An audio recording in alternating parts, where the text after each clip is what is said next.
Thank you for viewing SFA Career Services How to Work a Career Expo presentation. I am a student career advocate in career services.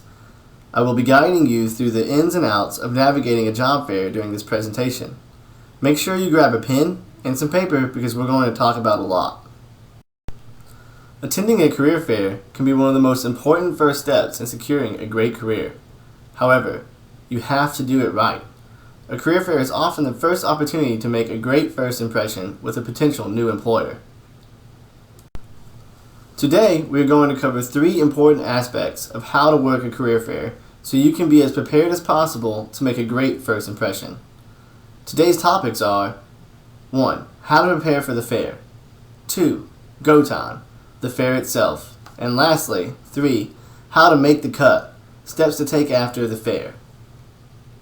One of the most important pieces of information you can understand when pursuing a career is yourself. You are going to be selling yourself, and as with any other product you are selling, you must know yourself inside and out in order to sell it effectively. At a career fair, you are given an opportunity to review a variety of different positions that a company may offer. So the more prepared you are to discuss what you have to offer, the more likely you are to find an opportunity that will fit you. This is much different than an interview. In an interview, you are pursuing just one position, and you need to focus your qualifications specifically to that one role. You must first know what your goals are, both short-term and long-term. This is frequently one of the first questions we will ask when a candidate walks up to our booth. You should be able to easily rattle off what your goals are. You also need to know some other aspects about yourself. What are your strengths? What are your weaknesses? Likes? Dislikes? By knowing this information, the recruiter will be able to help match you to an opportunity that best fits you. As I mentioned earlier, you may have limited time at the fair. Visit Career Services website or log into your Jobs4Jacks account to view a list of the participating companies a few days before the fair. This list will have each company's website listed and frequently the position titles and job descriptions for positions they intend on hiring for. Take some time to review each of the company's websites and job descriptions, and go to the fair with your top 5 companies you would like to visit. Hopefully, you will have enough time to visit any other companies you have interest in, but your top 5 are those companies that you must hit. You can research the opportunities at a variety of areas. Your career center, the company's website, your network of friends. Do they work there? Do your friends' friends work there? How about your parents or your parents' friends? In addition to job descriptions and career opportunities available, you should also research the industry characteristics and culture to help you prepare. There are several pieces of information that you can bring with you to the fair. First and foremost, and a career fair must, is a professional, well-written, mistake-free resume. Make sure to have someone proofread your resume prior to the fair to ensure that it's error-free. You will also want to bring multiple copies. Even though you have chosen your top 5 companies, you will hopefully have time to visit many more than that, and you will want to be prepared. Along with your resume should be a list of pre-contacted references, preferably professional references.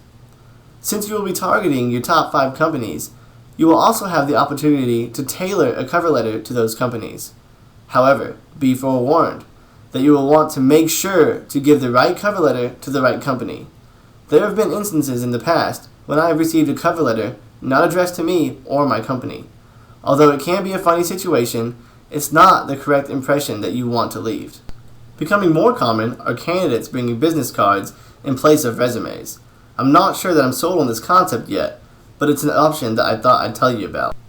For those of you pursuing a career in advertising, public relations, graphic design, etc., bringing your portfolio with you would not be a bad idea. The companies may prefer you to wait until an interview to review it, but it doesn't hurt to have one with you. Cheat sheets can be helpful with your top 5 companies. Right before you approach the booth, review your cheat sheet to remind yourself of some of the top points you want to mention to show that you've done your research. One of the most daunting aspects of attending a career fair is the most important: walking up and introducing yourself to a recruiter. One of the easiest and most widely used techniques today is to put together an elevator speech. The premise behind an elevator speech is this challenge: How would you concisely and accurately sell yourself to a potential employer if fate placed you both on an elevator and you only have the time it takes to get from the top floor to the bottom floor? Developing a great elevator speech is the key to a great first impression and solid conversation with a recruiter. To begin, you will want to introduce yourself by stating your name, major, and graduation date. Next, state the reason you're attending the fair. Are you there to network as you are not graduating for another 3 semesters, or are you there seeking immediate full-time employment? To follow up, you'll want to mention a point or two about the organization, just to prove that you have done your research. Lastly, and probably the most important part of an elevator speech, is to communicate how your skills, education, and experience relate to available career opportunities, or to what you are seeking in a position. I know that sounds like a lot of information to include in just 15 to 30 seconds, but it's definitely attainable. Here, let me give you an example of an elevator speech to help you if you're looking to create your own. Hi, my name is Mary Smith, and I'm a senior marketing major, seeking a full-time marketing position upon my graduation this December. I recently completed an internship with XYZ & Associates, a prominent marketing research company in New York City. My internship was a vital learning experience and afforded me the opportunity to be introduced to the ever-changing marketing industry, as well as develop extensive skills in conducting market research and analysis. One thing that particularly caught my attention about Sample Company is being rated as a top 50 employer to work for the past 5 consecutive years. I fully appreciate your organization's stance in participating in philanthropic work and professional development of the individual. This, among many other reasons, is why I'm interested in pursuing a career with Sample Company. See, that wasn't so bad, was it? You will want to be careful that your speech doesn't sound too scripted, so be sure to practice several times prior to the fair.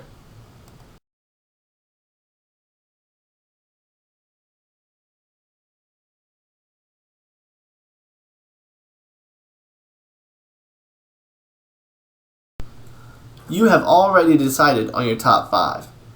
Once you arrive to the fair, they will give you a map of where the companies are.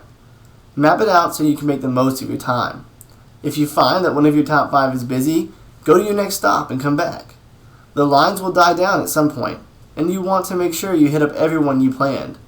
Ideally, you will have enough time to hit up more than just your top 5, so you don't want to spend the whole time waiting in line. You will also want to know what your next week or 2 schedule looks like. 90% of the time, you will just be learning about an organization and they'll give you directions on how to follow up or proceed. However, you just may make quite an impression on the recruiter, and they may want to schedule an interview with you at that point. So if you know your schedule, you can make the appointment at that time and feel confident that you can stick to it. A neat and organized appearance can go a long way in making a good impression. Making sure your clothes are clean and pressed is half the battle. Spots on ties, runs in hose, or wrinkled clothes can do more damage than you think.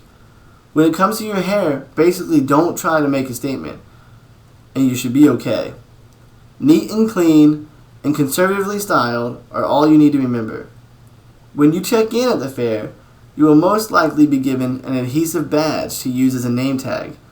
A name tag goes on your right chest. Why? Because as you shake hands, you want your name tag to be angled towards them. No matter what the dress code states for the fair, dressing conservatively and professionally is always the best bet. Wear a suit, even if it may not be necessary. It makes a professional statement, even if the recruiters attending are dressed business casual or casually. Yes, a suit can be expensive, but consider it to be a very wise investment. You'll also need it when you start to interview, so you might as well purchase it now. Be careful of trends that can influence your appearance. Even if you're going clubbing after the event, you won't want to wear your clubbing clothes to the fair. What's the piercing rule? Basically, if you're a guy, no earrings are appropriate. For a woman, stick to your basic earrings, one in each ear. Piercings anywhere else is pretty much considered inappropriate. In any case, it's better to be safe than be sorry. Remember to dress for success. Think conservative. Be neat and organized with your name tag on the right. Have clothing that is cleaned and pressed.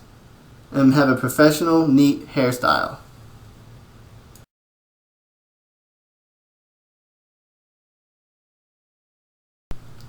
A quick what not to wear. Shorts, uncomfortable shoes, workout clothes, and short dresses and skirts are not appropriate for a career fair. Career fairs are typically loud, busy, and hectic, especially during peak times. The fair usually starts to die down within the last half hour to an hour. Some people may be tempted to attend during that time so that they don't have to deal with the rush. However, I wouldn't recommend it, as some recruiters will close up shop early, and you may miss out on the opportunity to visit one of your top 5s. It is also very likely that your top 5 are the same as other attendees' top 5, so be prepared for lines. If you are in a line and you still have other organizations to see, feel free to step away for a bit to see the others and then come back. Also, if you notice that the recruiter is giving the same spiel to all the candidates, feel free to step in and listen. You can still give your elevator speech after the other candidates have walked away, but I'm sure the recruiter would appreciate you saving their voice.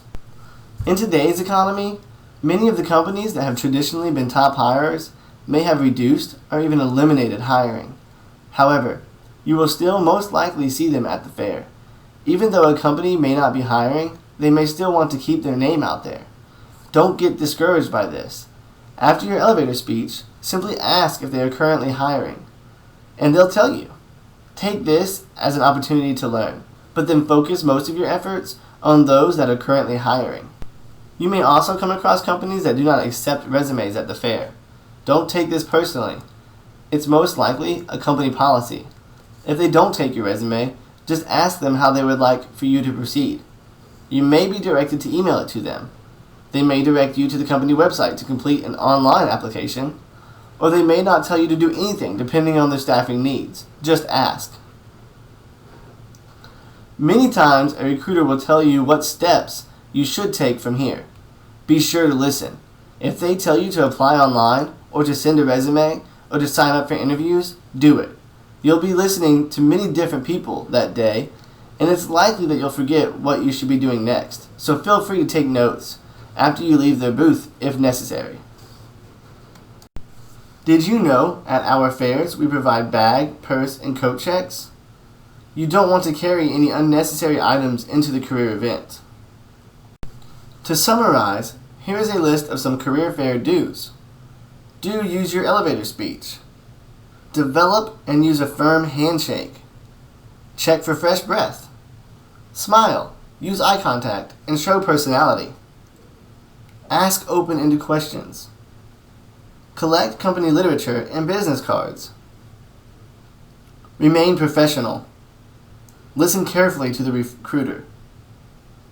Offer resume. Thank recruiters for their time. And follow up. You can also check out our list of career fair don'ts. Here are some things to not leave the fair without. Business cards from the recruiters that you've met. Notes about contacts you've made. Information about organizations you've contacted. A better sense of your career options. And self-confidence in interacting with employer representatives. Recruiters see many candidates at the career fair, and even though you've made a great impression on the recruiter, you always want to follow up. After you've spoke with the recruiter, you should have collected his or her business card. If you spoke with someone other than the recruiter, ask for their business card and the recruiter's business card, and follow up with both of them. The best thing you'll want to do in this situation is make sure your follow-up is personal. If there was something that you talked about with the recruiter that would make you stand out and help them to remember you, put that in your follow-up. As far as how to follow up, that's up to you. An email is immediate, whereas a letter or note shows a little more effort. Both have their advantages, so do whichever you feel is more appropriate. The most important thing is that you actually do it. Another method of follow-up is via the phone. This is not standard today, but it is an option. Just be careful to not move to stalker status. As I mentioned earlier, if a recruiter asks you to email them a resume, to complete an online application, or to sign up for an interview on campus, do it. A positive first impression can quickly be ruined if you don't follow up appropriately.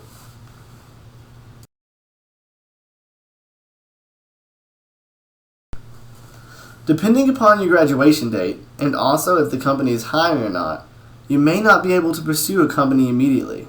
If that is the case, file that information away. I recommend having a career opportunities folder or notebook where you keep notes, business cards, and company literature. Write down who you met with so when you follow up down the road, you will remember the important details and who you can follow up with. You will also want to be accessible. When a recruiter contacts you for a follow-up conversation or potentially an interview, you want to be flexible. Remember, you are one of many at the fair, so if you are not available when they need you to be, they may move on to the next person. Have questions? Contact Career Services at 936-468-3305 by phone or via email at careerservices@sfasu.edu. We are located on the 3rd floor of the Rusk Building, or you can visit us online at www.sfasu.edu/career services. See you at the fair!